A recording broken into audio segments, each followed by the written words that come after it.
When your child is sick, as a parent, you do everything in your power to make sure they're okay, even when you have no idea what's happening to them. So one night, he's just laying in bed, and I kind of went over and I'm like, something's just not right here. Just my dad's spidey senses was not right.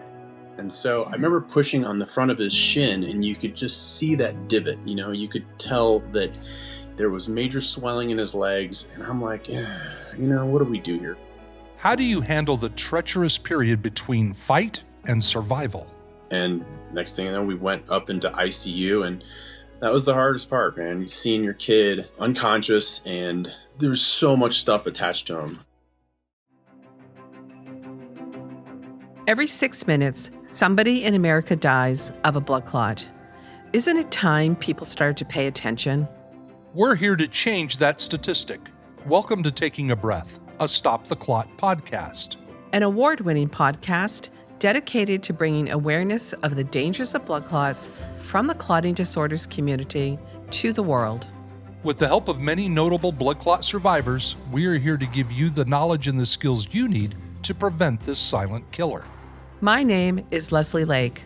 I am the president of the National Blood Clot Alliance, and I am a blood clot survivor. And my name is Todd Robertson. I am the patient engagement liaison for the National Blood Clot Alliance, and I am a 7-time blood clot survivor. And we're here to stop the clot. Between life-saving treatment and waiting for some kind of diagnosis, the moments in between can be the most harrowing, never fully knowing what the next hour will hold. Our guests today have gone through this terrifying experience as both the patient and the parent when an unprecedented DVT brought their lives to a screeching halt. Here to share their story, this is Jeff and Jake Culler. I'm Jake Culler. I'm a junior in high school. I live in Colorado, and I do track.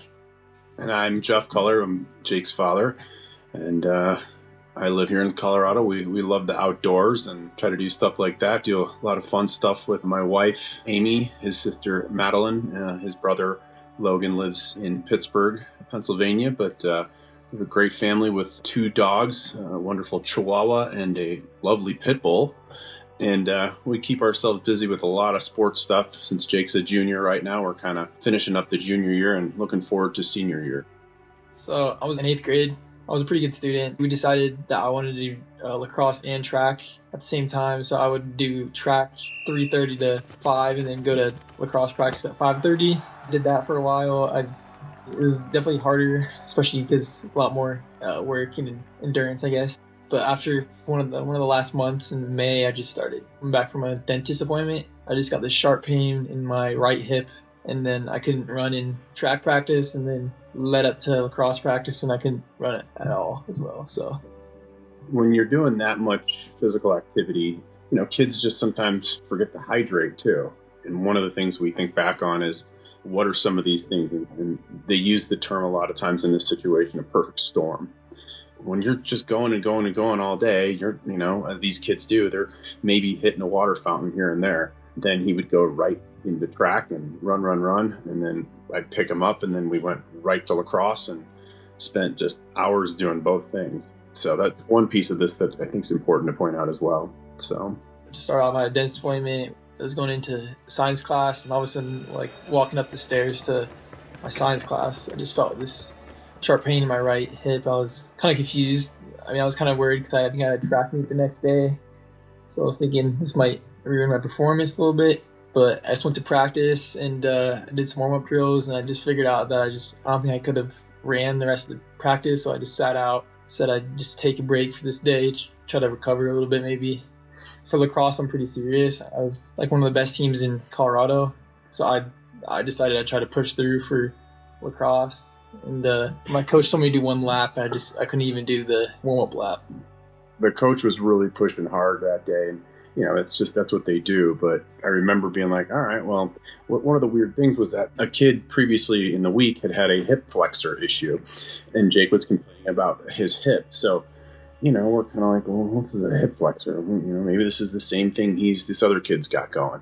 And, we had no idea. None of this DVT was never something that I'd even considered. So kind of after that, he sat on the sidelines, and then the next day he was still complaining about pain. We're like, all right. So, I mean, this process was crazy because it wasn't just like an immediate thing. This was a 2-week buildup. And that's part of the reason why we had such a major catastrophic event in terms of when we finally figured out what it actually was because we went to the urgent care. Urgent care took an x-ray, and they said, this is probably a hip flexor. And they said the best thing for a hip flexor is the worst possible thing for a DVT. And that's rest, ice, sit around, and don't do anything. And so, we kind of did that for 4 or 5 days, maybe a week, and he progressively got worse and worse. So then we took him into a sports medicine office, and they looked at that x-ray, and they basically said, well, no, we think this is an avulsion fracture. An avulsion fracture is basically just where the ligament is pulling away from the bone. And I just remember saying, this is freaking me out a little bit. Can we do an MRI? And the doc was kind of like, I don't think we really need to. And, I was not happy with that, but, it is what it is. So then more time comes by, and then Jake's, he was walking okay for a while, but the next thing you know, he's like, can I take my brother's crutches? So he grabbed some of the crutches out of the garage and then started walking around on the crutches. But the progression of him getting worse and worse became concerning. So one night he's just laying in bed, and I kind of went over and I'm like, something's just not right here. Just my dad's spidey senses was not right.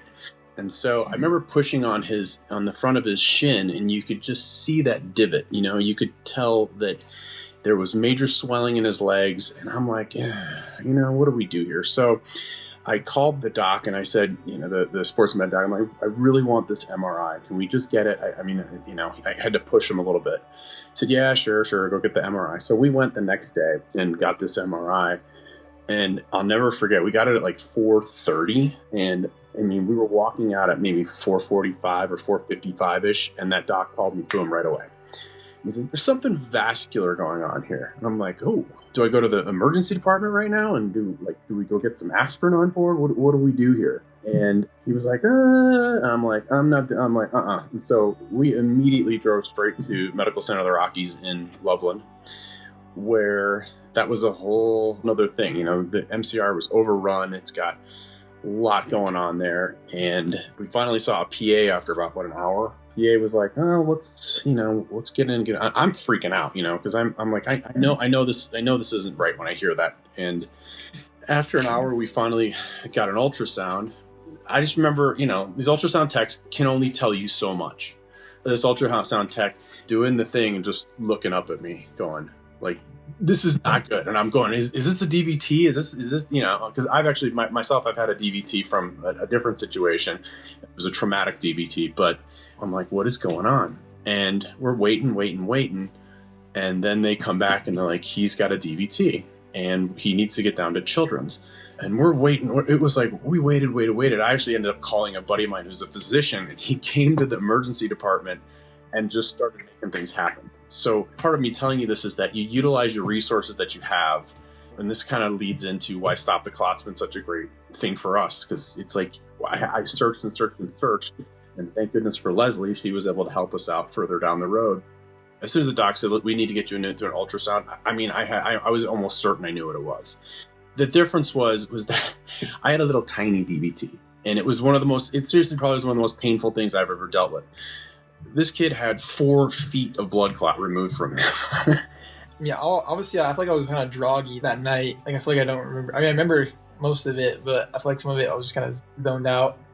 But like mentally, I think what I was thinking is just sports. How's it going to affect my sports? How's it going to affect how am I going to play? And then later down the line, figure out I couldn't play lacrosse. That was pretty hard.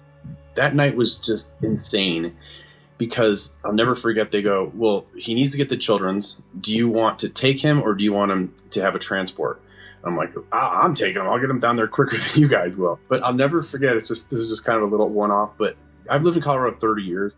The thunderstorms and lightning and what we experienced driving down there was one of the craziest things I've ever seen. It just, just a weird side note to what we dealt with that night, just getting down there. I think we both remember it. It was one of the craziest nights in terms of the emergency room. Like when we went in, I think a doctor called ahead for us, but we going in, there was probably every single seat in the emergency room was taken up. It was just packed. But when we got there, it was like there was this one nurse waiting for us with a wheelchair, which just got us in very fast right away, got us to a room, and then we started blood test or something of the sort. And I remember sitting there watching 2 movies in a row because we were there for like 4 hours in this like temporary room. And then we met with the IR doc, Dr. Zabaleta, who just amazing person, fabulous at what they do, and literally one of the, I think, helped save his life in this whole situation, as well as I got a shout out to Dr. Warren, as well as the rest of the staff down at Children's, just amazing. It's a scary situation, when you're dealing with a massive blood clot and they're looking at these images, and then we get a chance to see him. They're like, all right, the first thing we need to do is get him in and get a IVC filter in. So if you're not familiar with an IVC filter that's basically where it goes, and they go right in through your neck, and then they put it down in your inferior vena cava. So it basically is this prong that goes and sticks down and keeps blood clot from going into your heart. And yeah, that was, when they started saying that, it was crazy, but it also was kind of a make you feel better situation knowing that that's there. But at the same time, it's been 2 weeks. He's completely clotted. They showed us the films, and it was literally from your inferior vena cava is just like right down in the middle of your chest area, I think. He was clotted from there straight down through his iliacs, and then straight down to his knees, basically. Solid. Like, it was case study type stuff. I mean, to see that much clot, these guys were just like, everybody at the hospital was like, we've never seen anything like this. So after they did that, the next phase of this was going in and trying to suck these clots out. Next thing we know, he's in surgery. And he was in surgery for, I want to say it was 8 to 10 hours of them trying to pull these clots out. I can't remember what it's called. It's some specific procedure.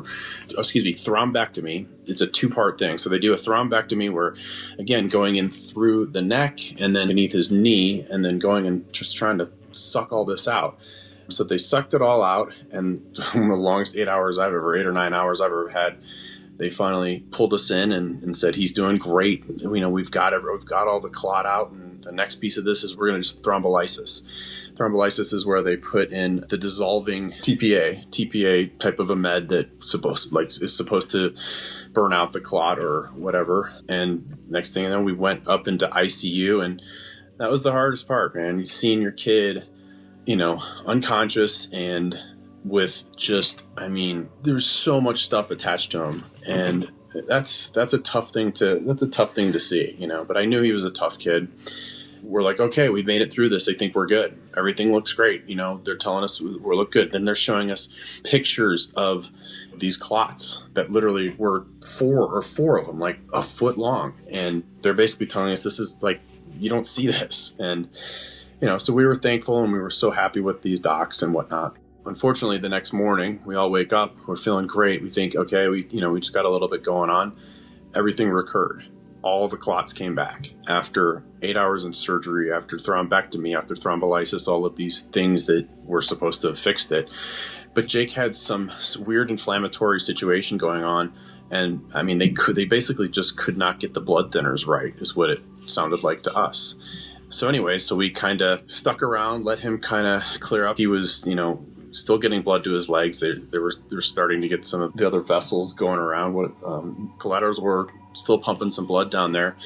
That was just kind of the first part of this. So, we hung out for about a week, and then they said, we can try it again if you want. And otherwise we maybe need to come back again in, a month or so and try to do this again. What happened after that was we ended up going back about a month later, and we tried the same thing again.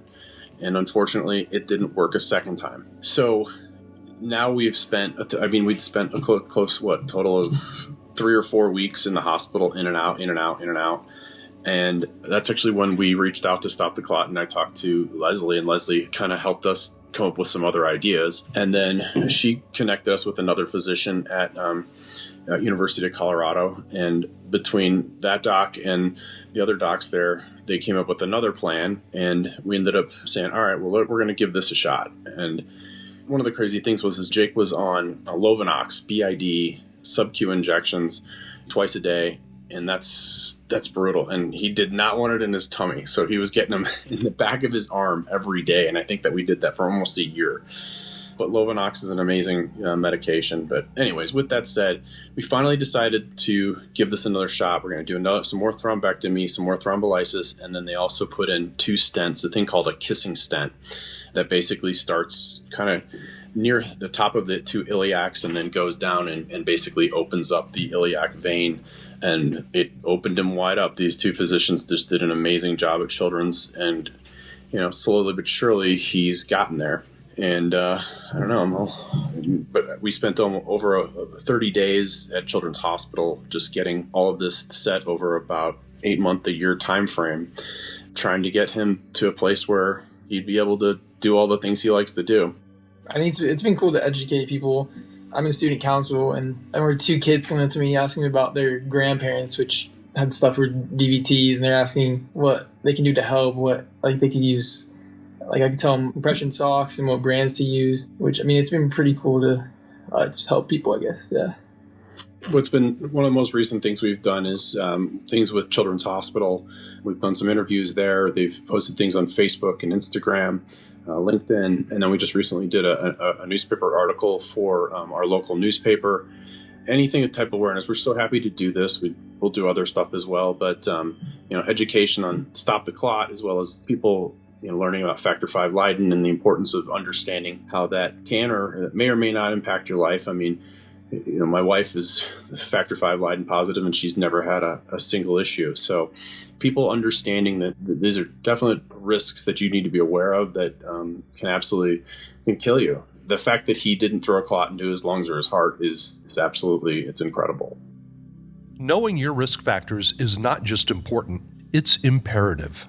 For as many times as we can say it, the knowledge of any predispositions for clotting risk could be the very thing that saves your life. I have to tell you guys, I don't know if you realize this or not, but Jake, when you had this done, and Jeff, when you made this decision, to move forward with mechanical thrombectomy, this was really cutting edge. It was the beginning of this really starting to be pushed out clinically.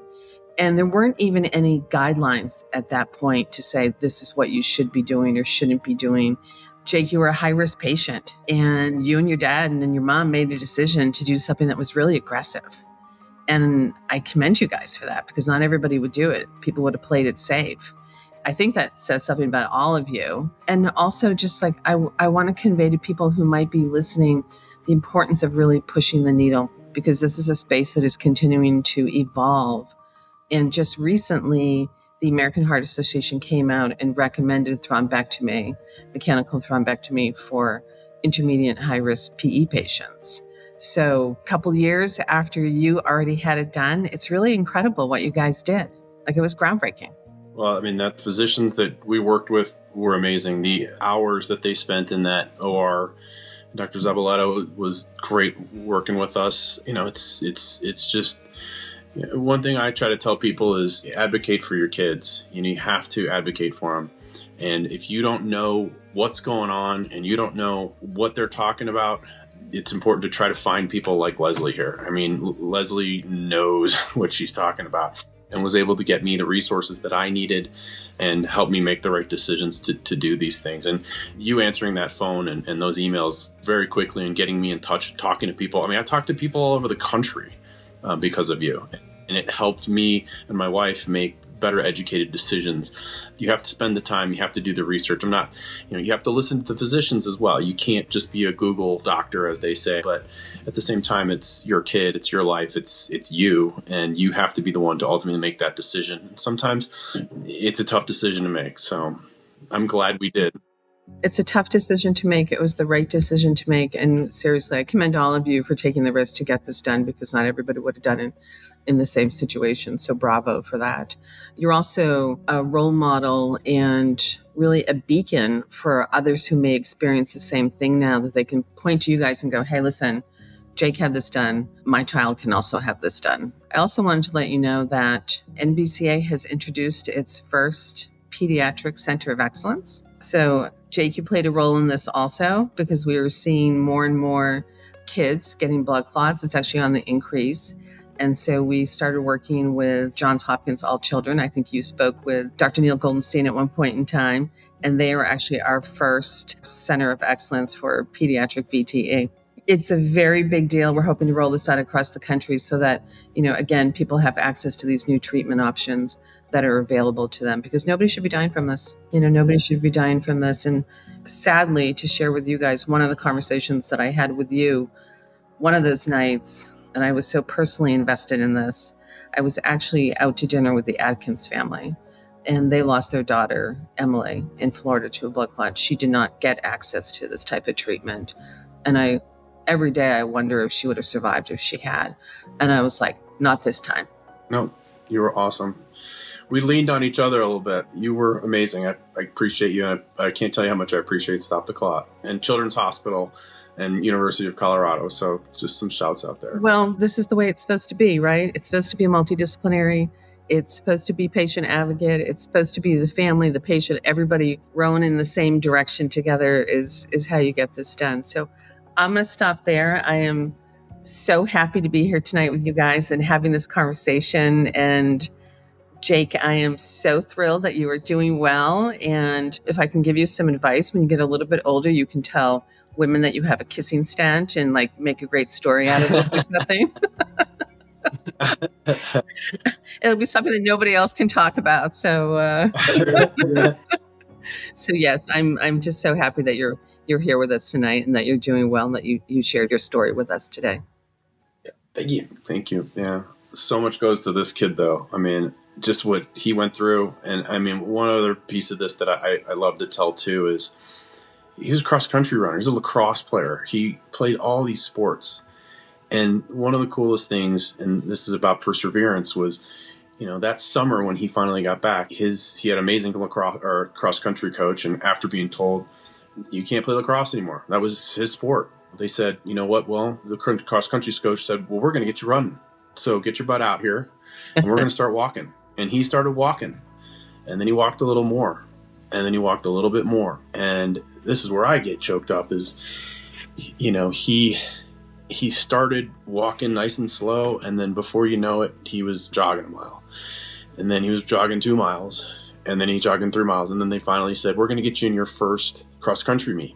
And they got him in his first cross-country meet.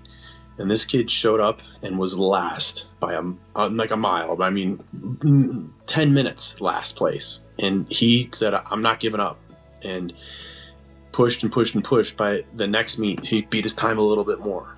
By the next meet, a little bit more. By the end of that season, that first season, he was beating other kids. Love it. And that speaks a lot. And now he's running 400s and 800s, but he's beaten half, if not more, of the people in the state of Colorado right now when we go to these meets. He's just, this kid just blows my mind. Getting straight A's, he's persevered through so much, and I'm so proud of him. These stories are so important because we always hear so much negativity around this, and it's devastating for, so many people. But you can't take away hope. You got to have that hope. And the mind is so powerful, what it can do. And Jake, you're a warrior. Sage is a warrior. I like to think I'm a warriorette, whatever we call ourselves. And, you got to have that hope that you can come back and you can do these things, because it's not the end of your life. You can do the things that you want to do. You can do the things that you love doing. And with all the negative stories out there, I got to tell you, this is a beautiful story and a beautiful ending, because you're here with us today sharing your story. So Jake, Jeff, thank you very much for joining us here today on our podcast, Taking a Breath. This was an amazing story. We were glad that we could play a small role here in your treatment and recovery. And I look forward to you having an unbelievably productive life and helping us to raise awareness, and just wishing you incredibly great things going forward. Thank you guys. Thank you for putting this on and getting the awareness out. It really helps make sure that people don't experience this. And then thank you all the doctors and nurses and all the people that helped me along the way.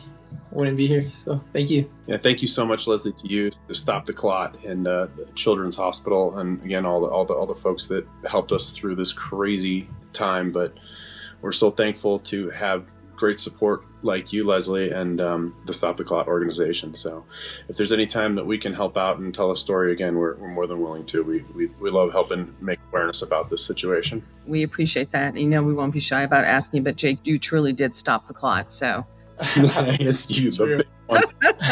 A really big one. but you did it, and that's the important thing. Well, thank you all. Thank you for joining us on another episode of Taking a Breath. We want to thank Jake and Jeff for being here and sharing their individual journeys through such a terrifying ordeal. For more information on risks, prevention, and community, please visit stoptheclot.org.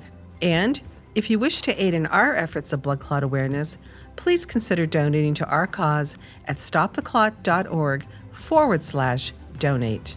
We know the patient because we are the patient. Together, with listeners like you, we can collectively stop the clot. For more information, visit stoptheclot.org. Another Everything Podcast production. Visit everythingpodcast.com, a division of Pattison Media. Subscribe wherever you get your podcast.